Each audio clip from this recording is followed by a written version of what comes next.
Welcome to the Skypodcast.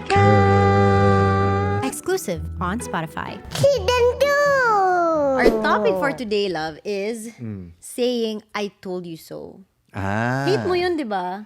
Pag sinasabihan ka na, sabi ko sa'yo eh. Yes. Yeah. It's an upbringing thing, I think. Na parang dati, whenever we're right, we say, oh, di ba sinabi ko kasi? Di ba parang ganyan? Or like, I told you so. That's why I'm right. Di parang ganyan.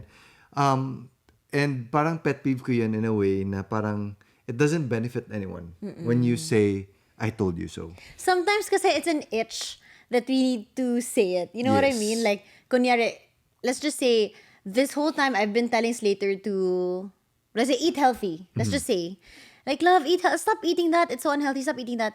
Let's just say for 1 year, sinasabi ko yun. And then, nagkasakit ka. And then, sabi mo, I think I should eat healthy. Parang ang like, gusto ko talagang sabihin, I told you so! Di ba? Or even, Pero, or pwede din siyang baliktad na parang you tell me to do a certain thing and then I tell you, oh love, alam mo yung sinabi mo na ganito, very grateful ako na sinabi mo kasi ganito ganyan. Tapos sasabihin mo, oh, sabi ko na nga ba sa'yo eh. hindi ka nakikinig. Parang i-rub in.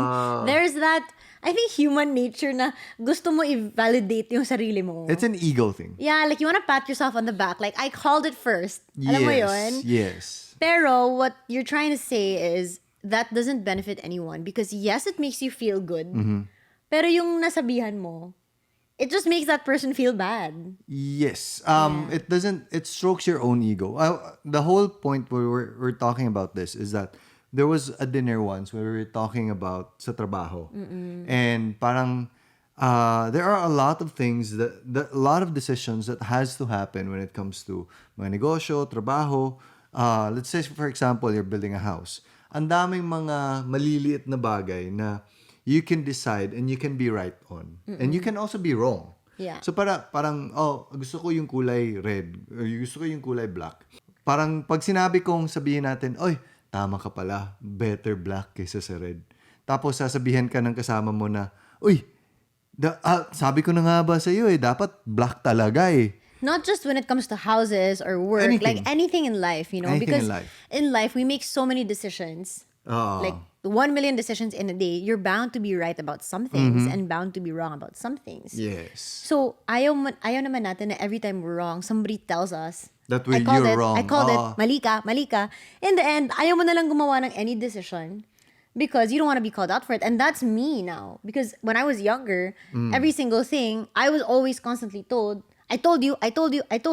So ngayon, I'm so indecisive. Ayoko na gumawa ng any decision kasi feeling ko, if I'm wrong, it's such a big deal. If I'm wrong, someone's gonna rub it in my face na mali ako. Yes. So from the perspective of the receiver, para siyang, if I'm going to compliment you, thank you for saying this to me. Thank you for letting me know that my decision was wrong and you were right.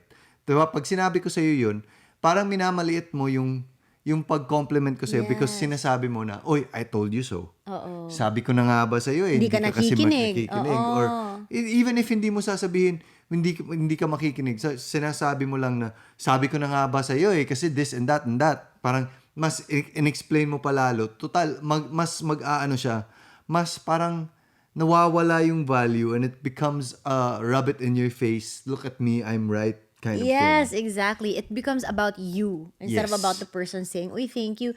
Tsaka, it takes a lot of humility for a person to come up to you and say, "Hey, you know what? You were right all along. Yes. Thank you so much for telling me because now I'm doing this na." Diba? That takes a lot. That's not normal Yes. to hear that. It should be, but it's not. Let's face it, diba? So, parang yung effort na to have that humility and to actually go to you and say, "Uy, salamat ha." Parang nawala na siya kasi it's about you na. Yes. Parang instead of that was a gift na binigay mo, parang kinolektahan mo na siya ng fee. Oo. If Pero it kasi was- ang sarap talaga to vindicate yourself. Especially if you've been saying it for so long. Diba Sa we akin, all yeah. know that feeling na, especially if it's like a significant other or a best friend or a sibling, yung super ka-close mo. Oo. Tapos na pinaulit-ulit mo na, you keep repeating yourself and saying, do this. And then finally, like, this person listens. Like, for example, break up with your boyfriend na, he's no good for you. Everybody sees it, let's just say. Yeah. Diba? And then you've been saying it for so long. And then finally, like, let's just say na heartbroken yung friend mo or whatever. Tapos sabi niya, I broke up with him na, he's no good for me.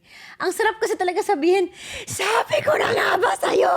Diba? Ang sarap kasi sabihin. There are very extreme examples, maybe 1% of the time, na parang bagay yun.